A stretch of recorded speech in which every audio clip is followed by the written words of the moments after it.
ഉമ്മൻചാണ്ടി കൈപിടിച്ച് കയറ്റിയ പല നേതാക്കളെയും താൻ പിന്നെ കണ്ടിട്ടില്ലെന്ന ഭാര്യ മറിയാമ്മ ഉമ്മൻ. ഉമ്മൻചാണ്ടിയുടെ അഭാവം വല്ലാത്ത ശൂന്യത എന്നും മറിയാമ്മ ഉമ്മൻ 24-നോട് പറഞ്ഞു.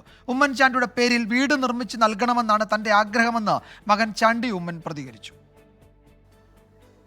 ഉമ്മൻചാണ്ടി കൈപിടിച്ചു കയറ്റിയ യുവ നേതാക്കളോടാണ് മറിയാമ്മ ഉമ്മന്റെ പരിഭവം. മുതിർന്ന നേതാക്കൾ തന്നെ വന്നു കണ്ടെങ്കിലും യുവ നേതാക്കളിൽ പലരെയും പിന്നീട് കണ്ടിട്ടില്ല. അവർ കല്ലറയിൽ പോയിട്ടുണ്ടാകുമെന്നും മറിയാമ്മ ഉമ്മൻ പറഞ്ഞു. അവരെയും പിന്നെ ഞാൻ കണ്ടിട്ടില്ല. അവരെ ഈ ബിൻഗാമി എന്ന് പറയുന്നവരെ അവരെ ഞാൻ കണ്ടിട്ട് ഓർക്കുന്നില്ല. പ്രായമായിട്ട് പിന്നെയും വന്നിട്ടുണ്ട്. ചെറുപ്പക്കാരായ നേതാക്കളൊന്നും. വിശ്വനാഥ് വന്നിട്ടുണ്ട്. വിശ്വനാഥ്. ഉമ്മൻചാണ്ടിയുടെ പേരിൽ വീടുകളും സ്കൂളുകളും നിർമ്മിക്കുകയാണ് തന്റെ ആഗ്രഹമെന്ന് മകൻ ചാണ്ടി ഉമ്മൻ MLA.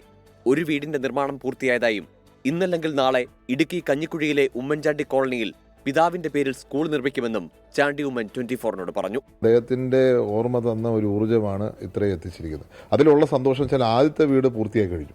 50ഓളം വീടുകൾ തീർക്കണം എന്നുള്ളതിന്റെ ആഗ്രഹമാണ്. അതിലേക്ക് ഞങ്ങൾ പൂർത്തിയായിക്കൊണ്ടിരിക്കുകയാണ്.